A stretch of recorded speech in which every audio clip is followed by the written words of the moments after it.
Good morning, everybody. Great to see everybody, at least to see blank images on the screen.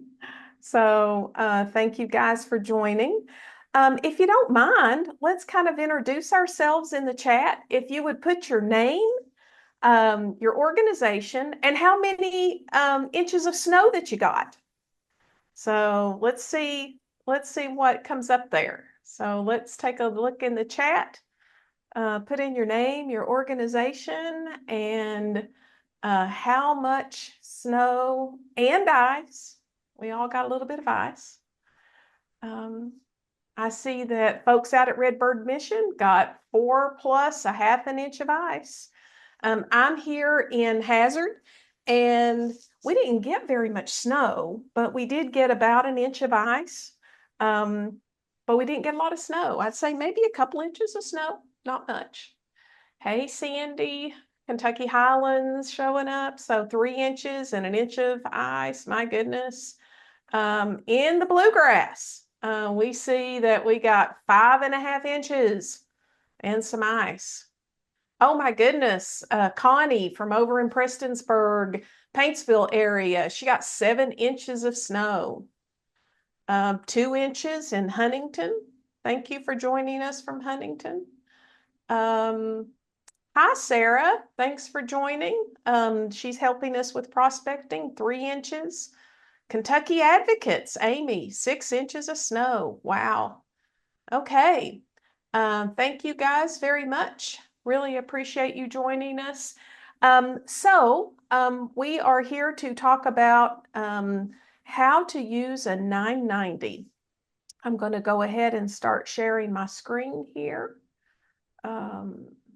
You guys should be able to see that now. Let me go into presentation mode.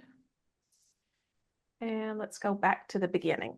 So we are going to talk today about how to take a look at a private foundation's 990 PF to learn more about how to do some of our own prospecting. You know, you guys have, anybody who's heard me before has heard me talk about how folks here on this call, folks that I see across the state, we are extremely capable of doing this work. All we need to do is a little bit of upskilling and to learn a little bit more about how to do the work. And that's why you're here today.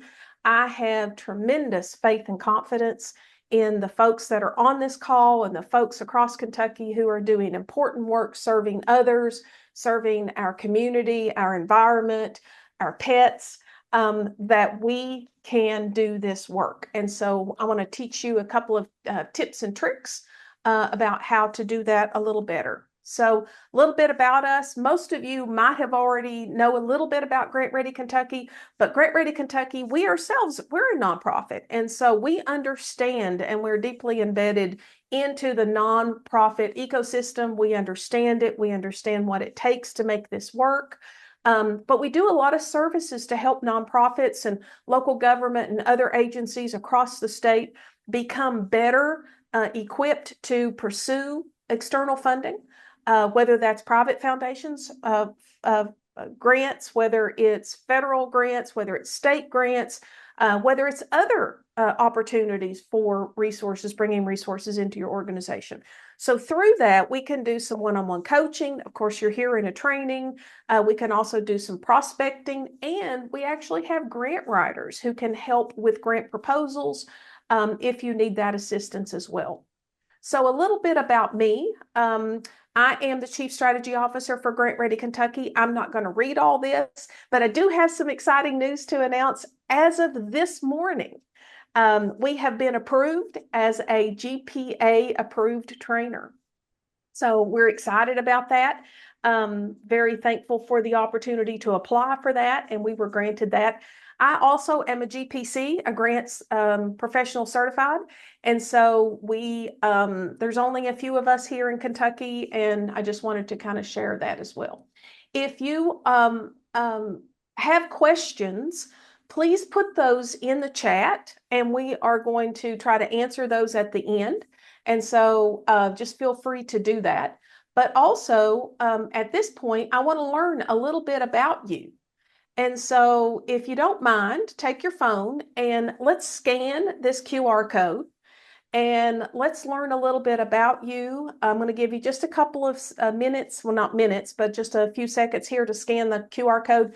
If you don't grab it really quickly, I'll have it over on the Mentimeter software that we're going to use. So I'm going to minimize this just for a second. Oops. And I'm going to go over here to Mentimeter. And so when you scan the QR code, here is another place to scan the QR code. When I go into presentation, you'll be able to see that. So here is the QR code if you didn't grab it in the beginning. But let's go ahead and see what your service sector is. So if Eleanor, if anybody's having trouble in the chat, let me know. And if you could just alert me, go off mute and tell me if people are having problems. But if you can see this, please go ahead and scan this and choose your service sector. Love it. Some folks are starting to populate now. Please go ahead and scan the QR code and let's see what your service sector is. So human resources has got a big showing right now. So I give you just a couple more minutes to scan that. Lots of human resource folks that are in here. Okay, here's some community and economic development making an appearance. Love that. Here's some more of those folks. I'm just going to minimize the QR code just for a second so we can see everything. Melissa, okay. Yes. Do we know if you need to sign up or log in for Mentimeter? No, you should not. All you should have to do is just scan the QR code and it should take you directly to the survey. Okay, I'm going to go ahead and advance the screen to the next question. What is your title? So I'm very interested to know what your title is. And as you populate that in, I will make a couple of comments about that. What is your title? Okay. So as folks are typing this in, I think one of the things that I like to draw attention to is that look at the titles here that do not have the word grant in them. So it's always important to note that within an organization, there's a variety of folks that have been assigned grant seeking. In small organizations, even in large organizations, we wear 2 or 3 different hats. When I was at the community college before I joined Grant Ready Kentucky, I had like 3 different hats. I did assessment, I oversaw data management, and I did grant seeking. And I know that many of you on this call, you wear different hats too. So some of you say that you're a grant specialist. So some of you are actually doing this work on the daily. Others, you're doing it in addition to your job responsibilities. So I want you to know that we see you and we understand that it falls under those other duties as assigned. So that's important to note. So notice there's a few here that have the word grant, but not many. So that's pretty common to what we see. Let's go on to our next question. Where do you serve? Are you in an urban area? Are you in a rural area? Or do you serve a suburban area? And I like to see what this is because, you know, there's a lot of folks that consider themselves urban or rural, and maybe others might not. And so I want to know how you perceive yourself. Are you urban or are you rural? So I love this. Thank you for populating that. So the majority are rural, and we know that. Kentucky has a lot of rural spaces. and a lot of organizations that are doing important work there. But thank you to everyone who joined from everywhere. Okay, now, a minute ago, you put in your title and we talked about multiple roles. I want to know if you have a grant pro that the only thing they do is work on grants. No other duties as assigned. They don't have additional responsibilities. They don't do it in their spare time. They don't do it as extra. This is their job, is to just do this solely. And these percentages, it reflects what we see. The majority of folks don't have an on-staff dedicated grant professional. Once again, Grant Ready Kentucky sees you, we understand it. We know that most folks are doing double and triple duty when they are grant seeking, and that's one of the reasons that we exist, because we know that there's a need. Okay. Have you ever gotten any grant dollars? Doesn't matter if it's private, doesn't matter if it's federal, doesn't matter if it's state. Have you gotten any grant dollars? And once again, this is not unusual.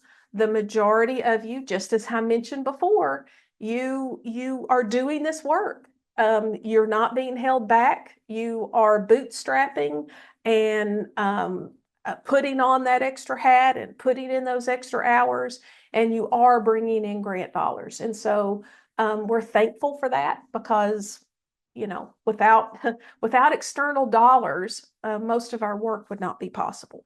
So thank you for that. Okay.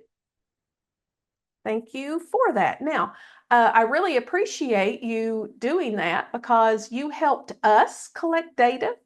Part of Grant Ready Kentucky's work is focused on serving others, and we have to show that there's folks out there that need us. And so thank you for helping us collect that data, and hopefully you found it interesting as well.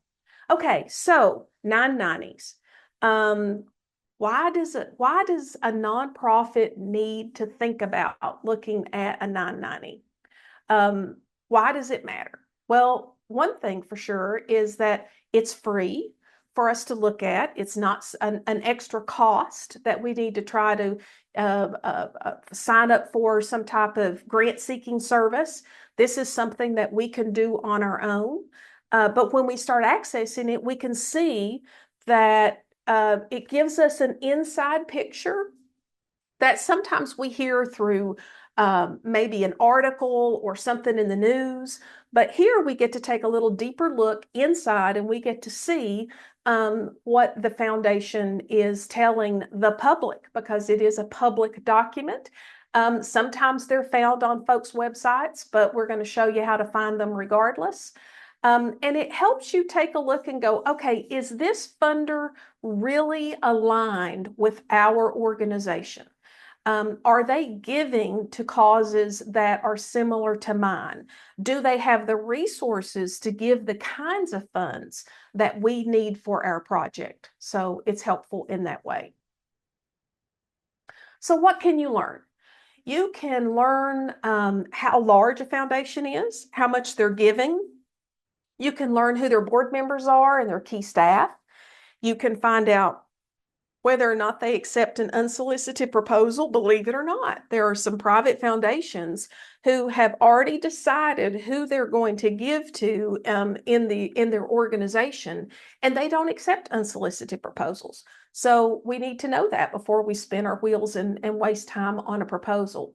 Who have they funded? How much have they given them? Are there trends? Are they giving in a certain area more than another area? And then, of course, are they really funding who they say that they're funding? And I don't mean that they're doing anything appropriate, but sometimes when we read on their website and they say, well, we support this cause and this cause and this cause, when you go and look to see who they've actually given to, sometimes it doesn't match exactly. And so let's see who they really are giving their money to. Okay, so where can you access the 990s for free? And also, I want you to know that this presentation with links are going to be, it'll be shared out. Eleanor will be sending you tomorrow a recording and a actual the presentation itself. So you'll be able to click on things. We're going to be looking today at ProPublica, and I'm also going to share with you the IRS link and how we do that. But there are some ways to access this. Now, of course, if you have a subscription service, something like Grant Station, Grant Watch, Philanthropy News Digest, if you have subscriptions to those things, Candid, then you can also access them from there, but you can do it from free simply by using Google or clicking on one of these links. So I'll come back here in a moment and we'll click on some of these. So once you get into the 990, and I'm going to show you, I always use James Graham Brown's foundation as a example for the 990 because they pretty much put it all out there. We'll talk about what does that mean, they put it all out there. So we'll talk about that here in a moment. But James Graham Brown is a very good example. But you can see how much in assets that the organization has. You can see are they giving or how are they giving out the 5% that they're required to do so. And then you could also look at different years of 990s to see if they're consistent, to see if there is something happening that's unusual, that's an anomaly, or maybe there's an uptick. For example, most recently, the Gatton Foundation, which really serves a lot of Kentucky. They're located in Tennessee. But if you look at their 990 PF from one year to the next recently, they have had an enormous uptick in assets. In fact, they have over $1 billion in assets. So although they are not located in Kentucky, they are one of the largest private foundations that really give a lot of money to Kentucky. They've actually, they're larger now than James Graham Brown. So, but that by looking at those multiple years of 990 PFs, you would be able to see that something has happened in these past couple of years that has caused their balance sheet, their total assets to go up. So sometimes you want to be able to compare that. I'm going to pause here just for a second and let's take a look at James Graham Brown's 990. So how did I get here? I'm going to start back here from the beginning and I'm just going to go to James Graham Brown 990. And you're going to see ProPublica. When you Google this, now you can go to the ProPublica Nonprofit Finder Explorer, but sometimes I just start with Google. Start with your search engine, and one of the very first things that's going to come up is going to be ProPublica. So I'm going to click here. And this is going to give me some interesting information, what their revenue is, what their expenses are, their total assets, liabilities. That's all very interesting to me.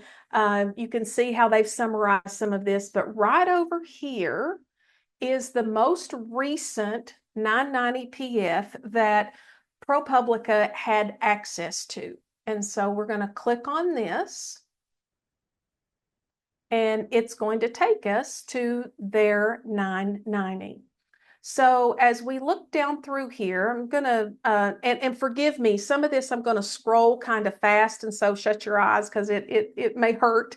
But let's start out looking here at, here's their names and addresses. That's all very important, and telephone numbers.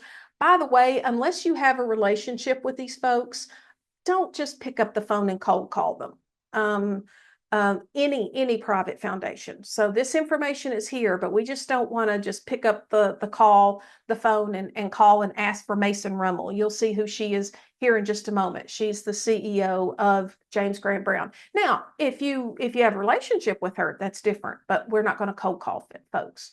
So as we scroll down, here is a lot of accounting information, but what I am very interested in is what's right here on line 16. And that is how much in assets do they have? These folks, they are a big organization, and they ended the year with $390 million in assets. That's interesting to me.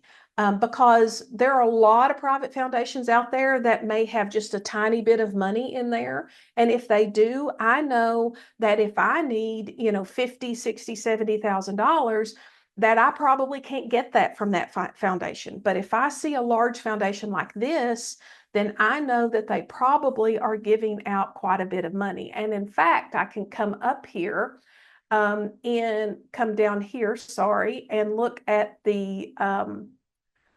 what they are paying out, and I can see in grants payable on line 18 that they gave away $6 million in their most recent 990. So that tells me that they're giving away not giving away, but they are awarding for strong projects over $6 million in their most current year. So as I continue to scroll down, again, this is a lot of accounting information, but not very helpful to us. And then I am going to, again, I'm not trying to scroll too fast because I don't want people's eyeballs to hurt. I want to come down to part 7, and I want to see who their board of directors are, who their officers are, who are the important players at this organization. Now, this is helpful because I may know some of these folks.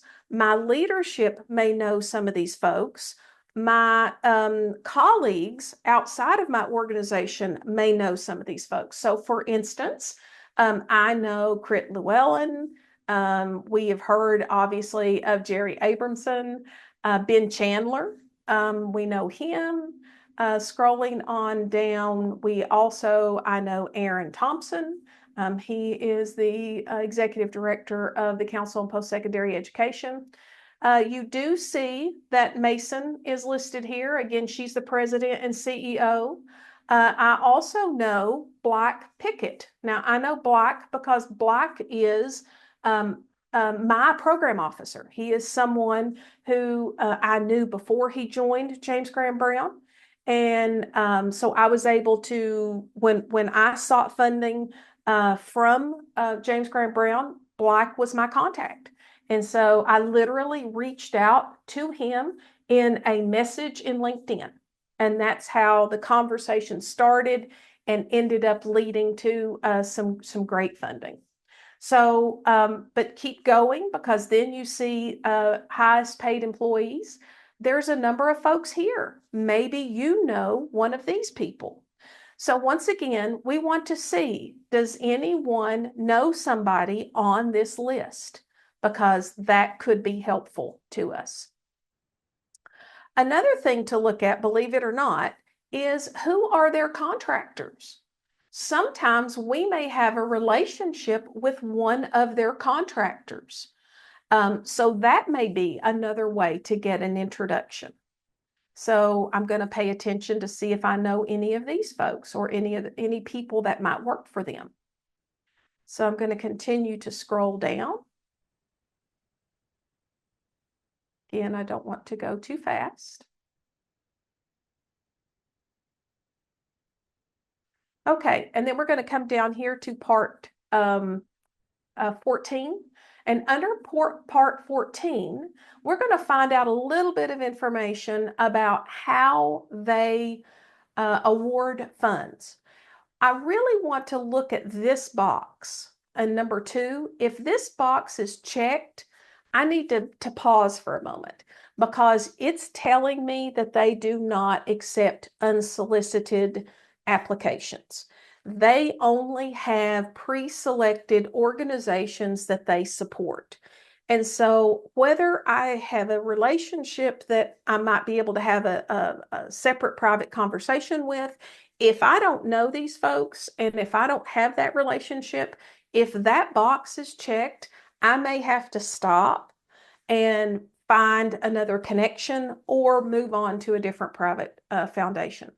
But under this, it's going to tell me, if that box is not checked, it's going to tell me, how do I submit an application? So once again, it does have Mason down as the president and the contact person.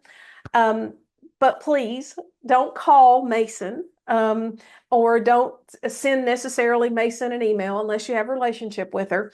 Because notice here, it gives you their website and it tells you directly that you need to contact and go to their website and look at for grant seekers for more information.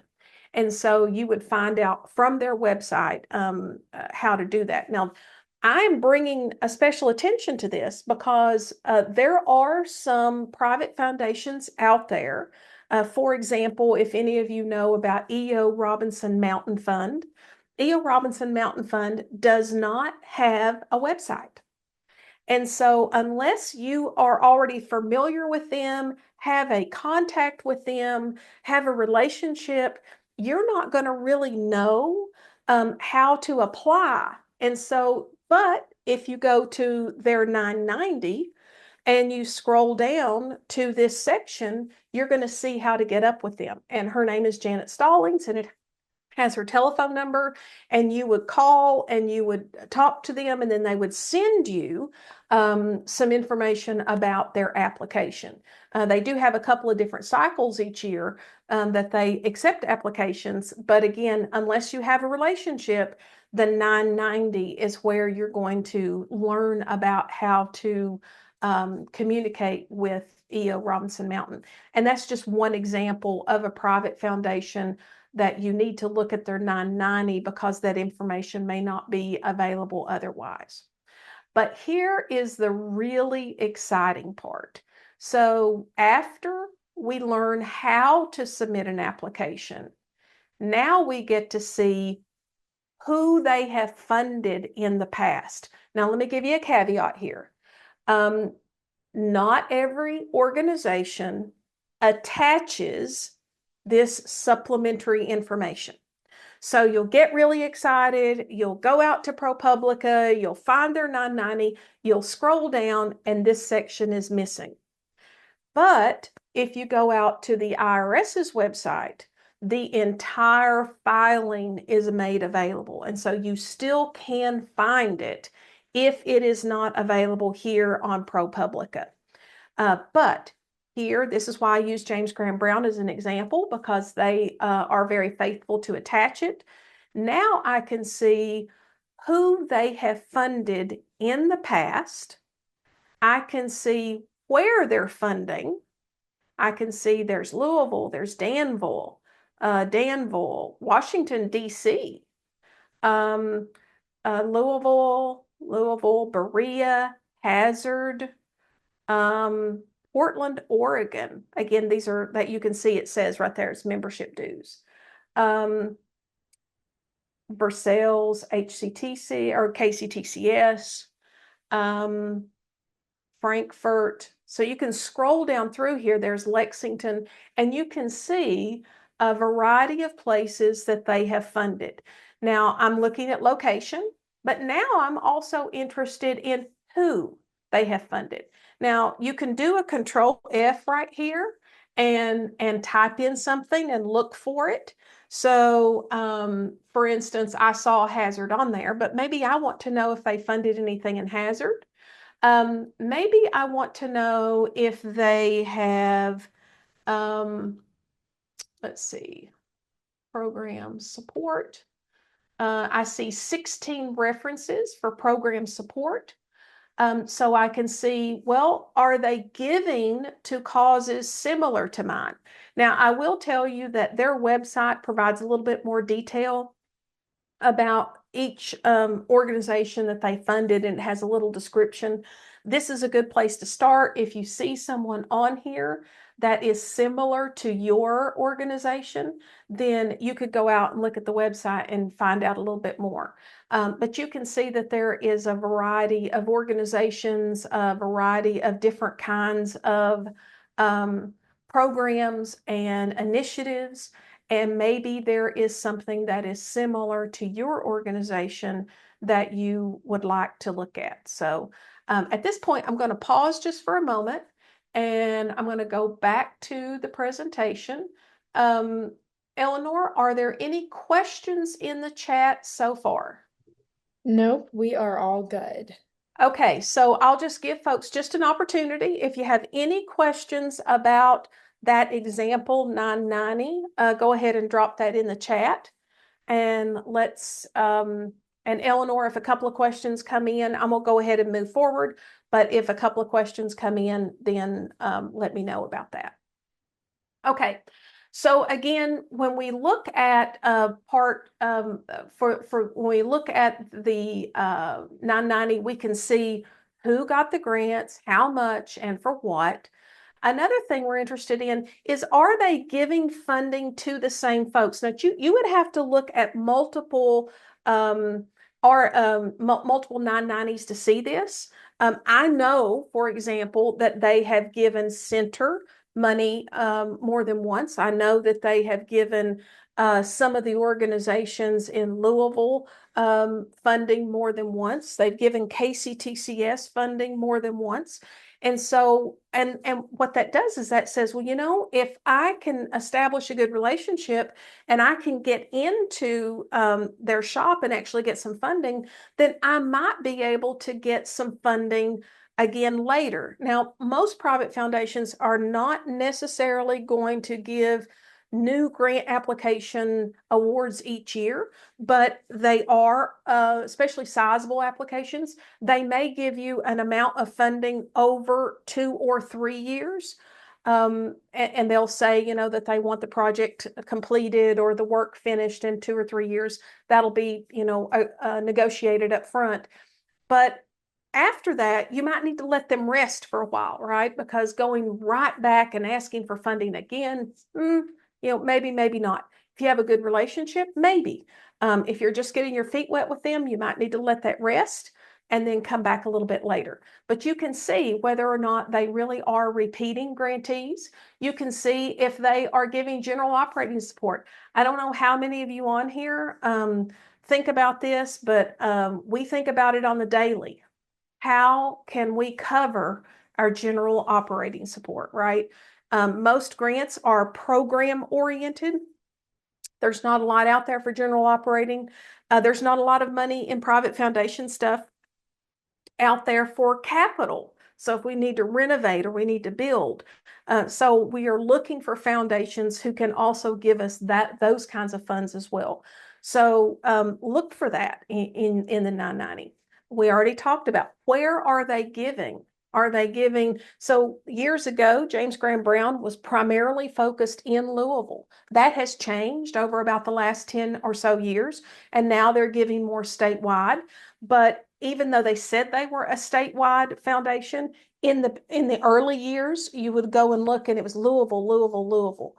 Now, not so much. And so where are they giving? And then what's the size of the grant? You saw that there was a variety in the six figures there. So, do you need a vehicle? Okay, that might be a funder to look at. If you only need a little bit of money, it might not be the right funder. You might want to look at somebody else, like maybe Kentucky Colonels or something like that. So, and if you've looked for, oh, well, I need $500,000 to go out and do something big, well, maybe James Grant Brown or the foundation that you're looking at, maybe that's not a good fit. You have to look and see, on average, how much are folks getting. So that helps you make better decisions.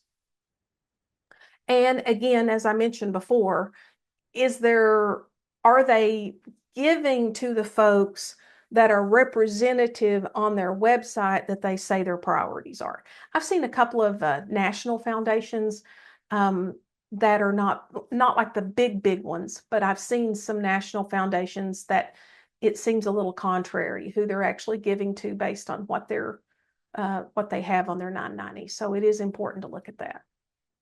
And then, Melissa, we have a question about ProPublica. Would you like to Yes. come back to that, or do you want that now? Yeah, sure. So what was that? What was the search bar part of the ProPublica site? Okay, I'm gonna exit out of this and let's go back. So all I typed in here is James Graham Brown Foundation 990, and it came up with ProPublica. It's propublica.org, but you could also type in ProPublica ProPublica Nonprofit Explorer. And this is the link in the presentation where that goes to. So this is the first, this is the place where you can start looking for the nonprofits for the private foundations right here. So either you can just Google the 990 you're interested in, or you can bookmark ProPublica Nonprofit Explorer. So that you can, just kind of have this on standby when you want to look something up. Hopefully that answered your question. If it didn't, let me know. And let's go back here. It's really important to see what the trends are for a foundation. And we know that with some of the changes at the federal level, that some private foundations have actually increased their giving recently. And so some of them have made that public, and there's been news articles out there about, somebody's going to increase their giving from the required 5% to maybe 10%, or 5% to 8%, and they're going to be releasing more funds than what they normally do. So is there a trend like that? As I mentioned about the Robert Gatton Foundation, within the past couple of years, they brought in a tremendous amount of money into the foundation, and now it's over $1 billion. Well, if I see that, then that tells me that they're going to be giving a lot more money than what they have in the past, although they've given a lot of money over time period, but it looks like they're going to be giving even more money. So you need to see that. You need to check. You need to look at the 990s and see that. You need to see about how many grants they're giving a year, how much money that they're giving in grants, what kinds of programs that they're funding. Are they being discretionary? Are they doing that off mission? So they say they do this, and you see this one grant that looks a little different, it kind of aligns to you. Well, maybe they're doing a one-off. And so maybe we might, if we have a connection, maybe we can ask about our project.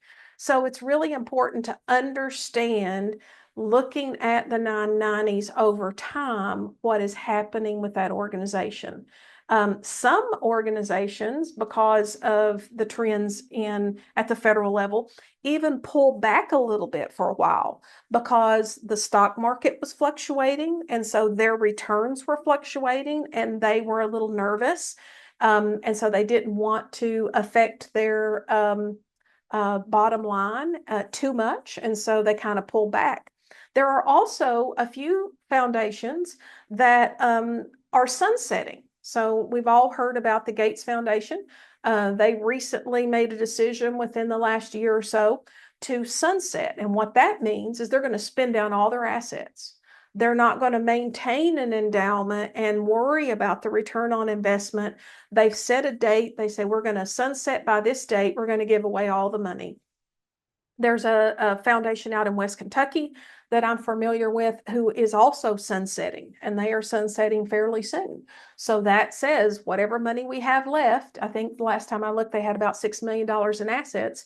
They are going to give all that away through competitive applications in the next couple or 3 years. And so we have to be aware of those types of things and whether or not a foundation might be sunsetting or not.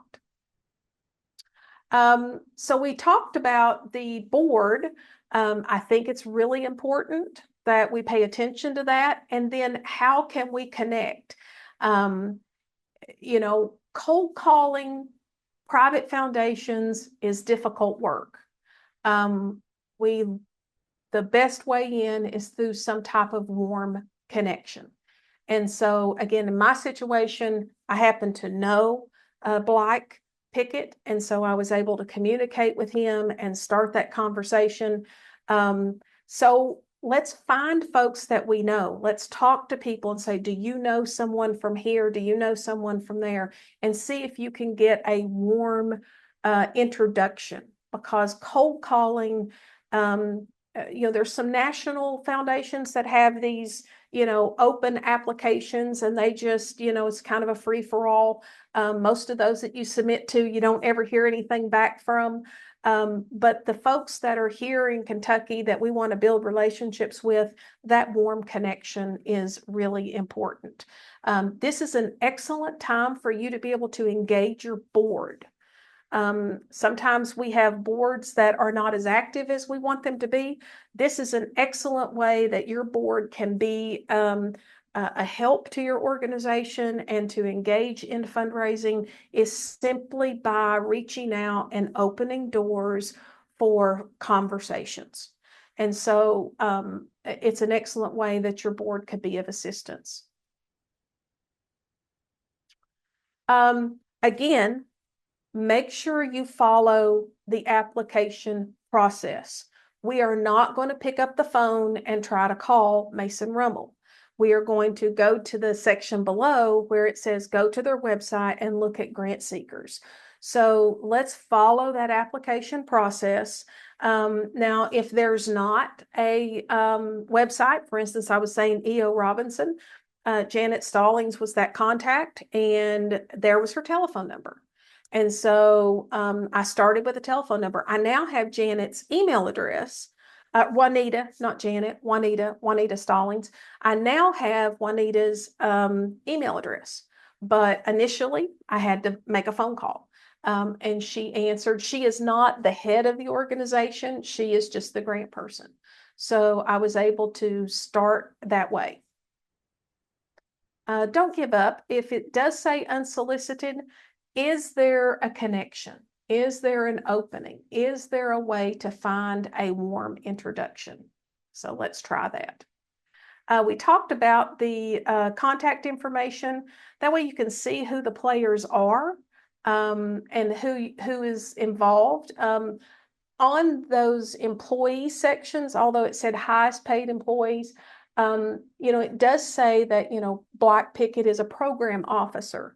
Well, that tells me that, he's someone who's going to be looking at projects. So let's look for correct titles for folks to see if we are going to reach out and ask for a meeting or a conversation, that we're reaching out to the right folks. So as you're getting ready to do the grant search, you can obviously start with a search engine. You can start with a service. But once you've identified some grants, maybe even someone says, hey, have you guys ever thought about applying to James Graham Brown? Once you have identified a foundation that you're interested in, you really do need to learn everything that you can about that foundation.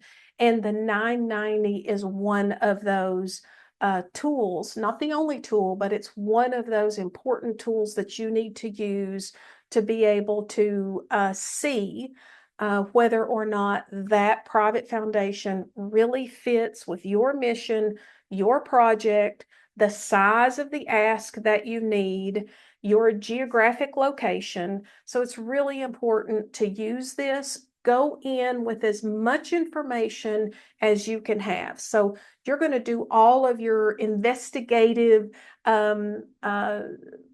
research and searching using the internet or whatever products that you may have available to you to really find out as much as you can about these folks, because you want to make sure it's a good fit. Now, if you think it's a good fit, maybe you see some projects that are, it's still possible once you have a conversation with folks. I have done this many times with foundations where I've contacted them. I've got a relationship. I've contacted them. We have a conversation and they're like, yeah, no, that's not really a project that we're interested in. No harm. You've still made an inroad. You've had a conversation.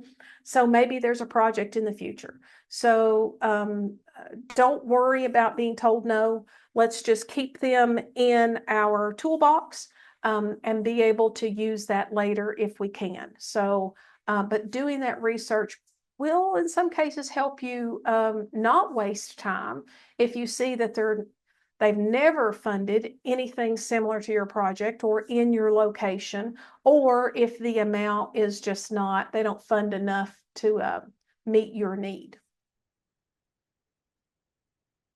Okay, so again, we've already looked at their 990, but just to take a look, this was as of 2023. You know, they had 366 million. They've got a little bit more now. They gave away, awarded $14 million. They supported education, nonprofits, infrastructure help. Their average grant size at that time was 75 to 250. They accept proposals, and then they do have some repeat funders, as we mentioned. And so that's the kind of information I would be looking for if I was investigating a private foundation, and that I would be looking for on their 990. So it's helpful to kind of narrow that down and see if your project is going to align. Okay, so the 990 is the federal form. It is unfiltered. You know, regardless of what they say on their website, regardless of what you've heard through the grapevine, regardless of what you've read in the news, the 990 PF is going to tell you exactly where they are putting their money and how much they have in assets that they are going to be awarding some percentage of that. It's going to tell you exactly who their board is, exactly who their officers are. And so it's important to look at that to confirm anything that you may be hearing. Once again, you can look at any trends that they have. You can also, I encourage you to analyze more than just 1 year of 990 PFs. I think you should look at least 3 just to see if there's any trends, and then use that information to try to build some relationships. So while we're waiting for questions to populate, I've got a couple more slides after this to show you. I'm going to ask Eleanor to put a couple of things in the chat. So we do have on our website, we do have a 990 resource that has recently been updated. And it is a nice complement to this presentation. And so hopefully you'll be able to see, click on that resource and save that. A couple of shameless plugs. If you are not receiving our newsletter, for instance, this training was publicized in that newsletter. We don't bombard you. We have one newsletter that goes out a month.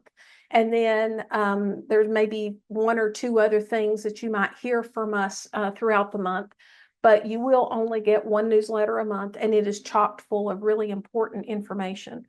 So I do encourage you to sign up for our newsletter, and I think that Eleanor is going to drop that link in.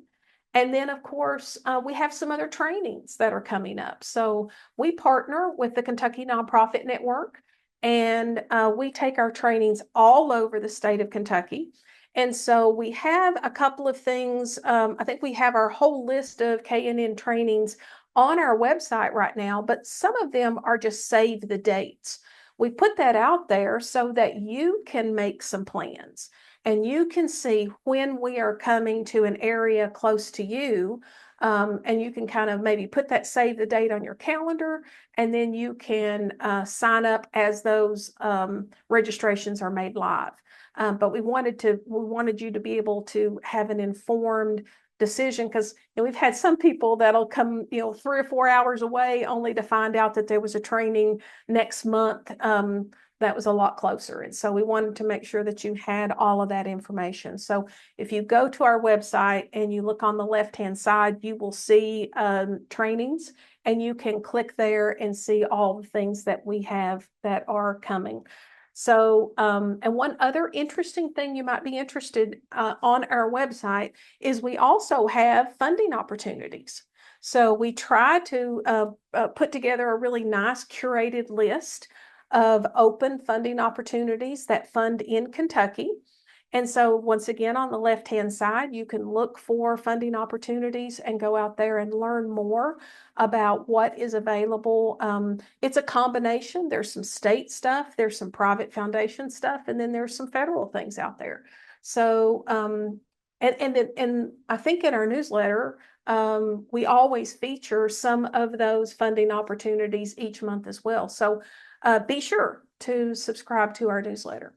So Eleanor, I want to see whether we have some more questions at this point. Yes, we have two. So I'm just going to read them straight off. So the first one is, any other places we should use for research besides 990? So I'm guessing other than ProPublica for oh, yes. Yes. Okay.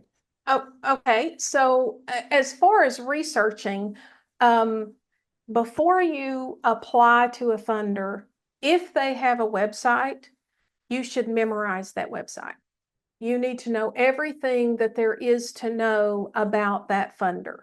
You need to look on every page. You need to look at who they are, what they are about, what their priorities are. You need to read about any recent news. You need to learn about who their CEO is or their president.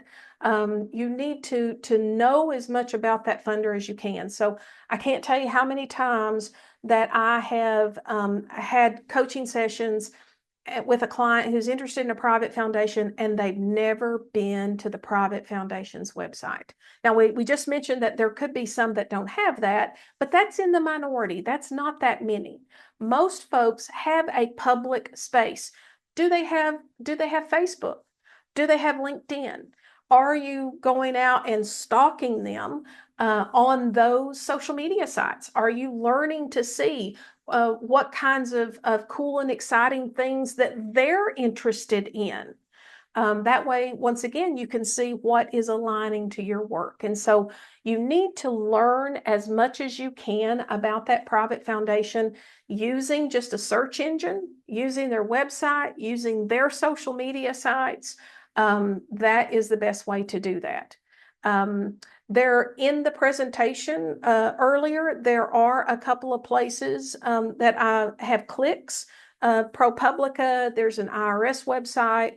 And then there's one other website where you can go out and find free information, but really all it's doing is taking you to their 990. So besides what the big cloud can give you as far as information, go straight to the source. Be really careful about taking secondhand or other people's comments. Just go straight to the source, go straight to the websites, go straight to the documents, and let's see and learn as much as we can about them. So hopefully that provides that answer. You had another question? Yes, we have a few more now. So the next one is, if a foundation has increased their giving or changed priorities because of the government cuts, when would that show up in the 990s? Next year? It would, because they're always a year behind, right? So the 990 we just looked at is the 2024 for James Graham Brown, or maybe the 2025. I don't want to get out of this. Whatever the year was, it said what it is, but it's always a year we're looking at a past 1 year, just like with your tax returns. So those might not be reflected till later. So how we find out that information is, again, we're Googling about them. We're looking for articles. For instance, the MacArthur Foundation, I know that they increased their giving. How do I know that? I saw a news article about that. There was some other organizations that increased their giving. I found that out by a news article. So make sure that you are staying abreast of important news. Now, one of the ways to do that for free is if you go to Philanthropy News Digest, you can subscribe to their distro lists.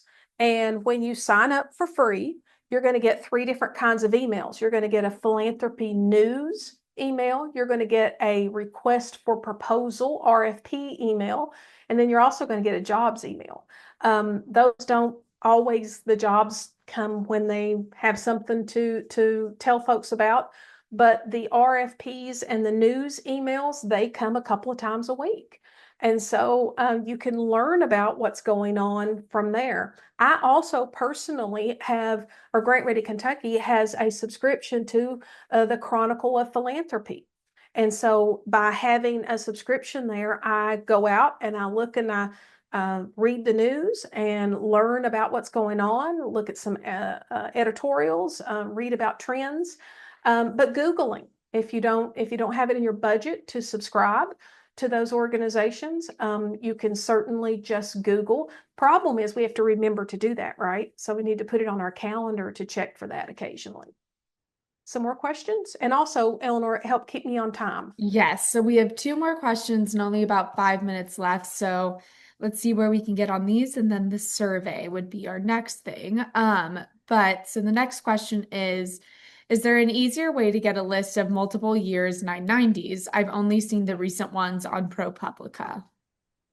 I believe you could use the IRS web link, and let me go to that here.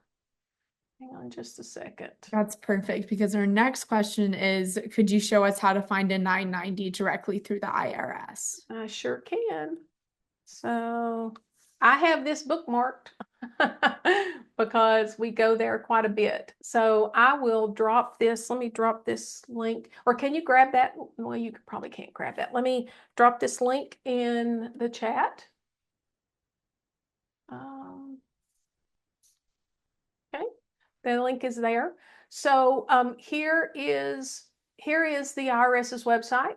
And so, for instance, I might want to look by, I don't necessarily know their EIN. I'm going to search all. I'm going to look up the organization name. And now I'm going to enter in James Graham Brown Foundation. I'm just going to look at Kentucky. Hopefully I didn't misspell something.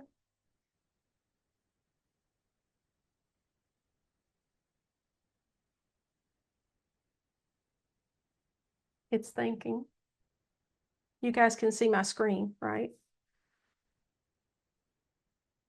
Oh, okay. So here is the James Graham Brown, and then here are copies of returns. Just going to click here, and you can go back and see previous years from the IRS's website. So, and again, where this is helpful, you can always just go straight here if you want to. I think that ProPublica is a little easier to use. But if you want to go here and you want to look for this, this is especially helpful if you have looked at ProPublica and you scroll down and they have not provided a list of their grants. And when that happens, coming to the IRS is the best way to do that. So other questions? Does that help? Does that make sense? Those are all of our questions. Okay. So let me go back to our presentation. I don't want to provide any feedback right now. Let's see. I would like, please, if you guys could take this survey. We need to know if we did a good job. So please, if you don't mind, pull out your phone. Grab your phone and scan this QR code. It would be really helpful to us to know if this session was helpful to you. So please do that. And then also, I think that Eleanor also dropped the link in the chat. And it would be, it doesn't, we don't have huge surveys. And so I think there might be 10 questions on there, very easy for you to answer. And that would be very helpful. I'm going to move on. Again, the link is in the chat. Here is some contact information. Again, you will get this presentation. So if you want to reach out, email me directly, that would be great. And then also, if you want to schedule a free coaching call. So, again, one of the things that we do to be able to serve folks is we offer a free coaching call to kind of pull you into our systems. And so, if you're interested in connecting with us and getting a little bit more assistance or learning more about whether we might be able to help you with some grant readiness or a particular project, the first way you do that is to actually schedule a coaching call. So please go ahead and click on that QR code. You can also find on our website, if you look at grant professionals or coaching, you'll be able to see how to sign up for a coaching session. And that is, I think there's one more screen trying to, nope, that's it. Okay, so again, the recording will be sent out and the actual slides will be sent out. And it would be very helpful to us if you also complete that center or the survey, sorry. Any other questions?